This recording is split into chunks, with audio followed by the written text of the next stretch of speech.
Mas enquanto continua falando demais durante a técnica, Lufas se cansa de sua arrogância e o lança pelos ares com um único soco. Lufas pergunta a Ares por que ele invadiu Svel. Tomado pela raiva, Ares responde que não pode perdoar os humanos que a traíram. Depois de ela se esforçar para lhes oferecer uma vida livre dos demônios, a humanidade desperdiçou seus esforços, pisoteou seus ideais e ainda celebrou como heróis aqueles que a traíram, vivendo despreocupadamente. Além disso, Ares deve sua vida a ela, pois Lufas o salvou quando ele ainda era apenas um cordeiro. Lufas entende que sua motivação vem da devoção a ela. Ela agradece por sua lealdade, mas afirma que não busca vingança. No entanto, lembra-se do aviso de Migris: alguém pode estar manipulando tudo por trás dos bastidores. Ela pergunta a Ares quem mexeu com seus sentimentos e o enganou. Enquanto isso, no vulcão Gili, um dos luminares dos demônios, Mars, o fogo, reúne um exército de elite de nível 80 ou superior. Acreditando que Ares enfraqueceu Leia, ele ordena que avancem sobre Svel e matem todos os humanos que encontrarem. Murmurando que valeu a pena provocar a sede de vingança de Ares, ele afirma ao Senhor Demônio que um único herói inimigo cairá graças a Ares. De repente, algo cai do céu com força, abrindo uma cratera e nocauteando seus monstros de elite. Quando Mars verifica o local, vê Ares ao lado de uma Lufas encapuzada, que ele não reconhece. Suspeitando que ela possa ser uma heroína, Mars nota sua força avassaladora e desce para investigar. Observando sua pele azul e olhos negros, Lufas percebe imediatamente que os demônios foram os responsáveis por manipular Ares. Mars provoca Ares, incentivando-o a concluir sua vingança e lutar pelo bem de seu mestre. Mas Ares dá um passo à frente e admite que, embora desejasse se vingar por Lufas, isso só beneficiaria os demônios, não ela. Transformado e resoluto, ele declara que enfrentará Mars em seu lugar. Sorrindo, Mars diz que já esperava isso. Embora Ares tivesse sido sua carta secreta contra Levia, Mars puxa sua adaga e declara que Ares, tendo cumprido seu papel, não viverá após trair os demônios. Lufas intervém, ordenando que Ares deixe isso para ela, já que ele ainda está ferido da batalha anterior. Mars ativa sua arte secreta: demônio de gelo e fogo, prisão de gelo, inferno abrasador, espada fantasmagórica instantânea, empunhando gelo na mão esquerda e fogo infernal na direita. Ele se move à velocidade da luz, vangloriando-se de que ninguém jamais sobreviveu à sua técnica. Mas enquanto continua falando demais durante a técnica, Lufas se cansa de sua arrogância e o lança pelos ares com um único soco. Enquanto Mars voa, ele vê suas asas negras e cabelos loiros. Lufas fica chocado ao perceber que esse fraco era justamente o cérebro por trás do que Migris mencionou. Virando-se para Ares, Lufas pergunta seu título, mas antes que ele possa responder, Dinah aparece por teleporte. Ela explica que Mars é um dos 7 luminares, os mais fortes depois do Rei Demônio e de seu filho. Confusa pelo fato de seres tão fortes serem apenas nível 300, Lufas escuta enquanto Dinah comenta que os padrões dos demônios caíram, assim como os da humanidade. Ares pergunta por que ela poupou os monstros, e Lufas responde que eles foram manipulados e que ela tem planos para eles. Usando sua habilidade de captura, transforma-os em seus subordinados e ordena que retornem aos seus habitats e evitem ataques sem provocação. Eles obedecem e se dispersam pacificamente. Assim, o incidente Ares-Svel chega ao fim. De volta ao reino, Lufas e seus companheiros informam Migris que recuperaram Ares, derrotaram o Luminar Mars e fizeram os monstros recuarem. Surpreso por ela ter resolvido em um único dia o que lhes levou anos, Migris a convida para uma conversa privada. Lufas se lembra de Migris como um antigo jogador que caçou ao lado dela, embora agora não tenha certeza se ele realmente é quem parece. Enquanto isso, nobres traiçoeiros aparecem nos aposentos de Migris fingindo preocupação, mas pensando apenas em si mesmos. Dinah e Lufas notam silenciosamente sua hipocrisia. Sua preocupação não é com Migris, mas com a própria segurança.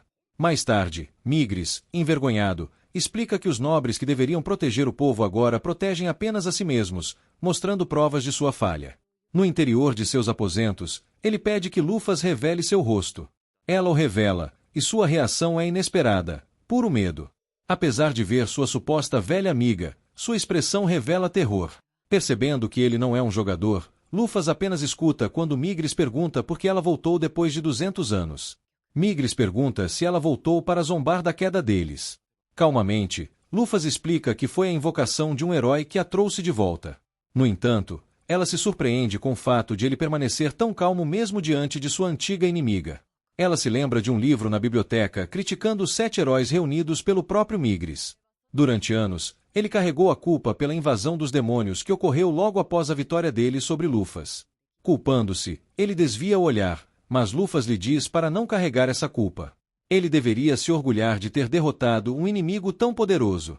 Então Migris pergunta se ela guarda ressentimento pela traição deles quando seu sonho estava tão perto de se concretizar. Ela não sente nada disso, afinal, para ela, antes de tudo, aquilo era apenas um jogo. Em vez disso, ela tenta imaginar o que a verdadeira Lufas diria. Talvez ela tenha falhado como líder, e essa falha tenha provocado a revolta. Ela aconselha Migris a abandonar a autocrítica e a permanecer firme, orgulhoso como era 2 séculos atrás. Migris se lembra de quando bebia com Lufas e Alio, quando os 3 juraram construir uma grande e orgulhosa nação élfica.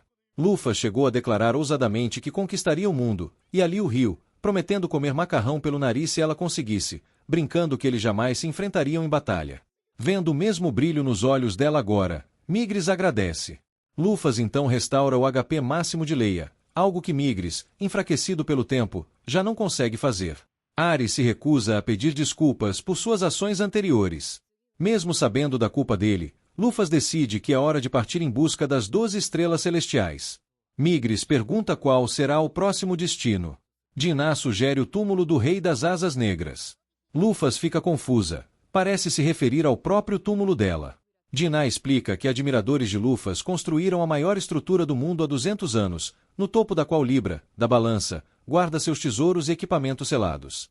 Migris acrescenta que rumores afirmam que Libra é uma máquina de matar que elimina qualquer um que tente chegar ao último andar.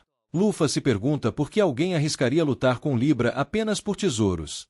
Migris explica que a maioria das armas lendárias foi perdida na guerra contra o Senhor Demônio, e que esses tesouros são a última esperança da humanidade contra os demônios, mas Libra impede o acesso. Sem vergonha alguma, ele pede que ela lhe empreste qualquer item de que não precise quando recuperá-los. Lufas concorda, confiante em sua força mesmo sem eles. Agradecido, Migris lhe oferece itens para esconder suas asas e um disfarce para que ela possa circular entre humanos. Na saída do reino, ela encontra Gance esperando para se despedir. Ele não a reconhece de imediato. Quando ela revela que é Fall, Gance fica impressionado com sua beleza. Ela agradece por toda a ajuda e eles se despedem. Gance suspeita que ela possa ser Lufas, mas descarta a ideia como impossível. Enquanto isso, o gravemente ferido Mars treme só de pensar no retorno de Lufas. De repente, uma mulher misteriosa aparece diante dele, dizendo que seu papel terminou.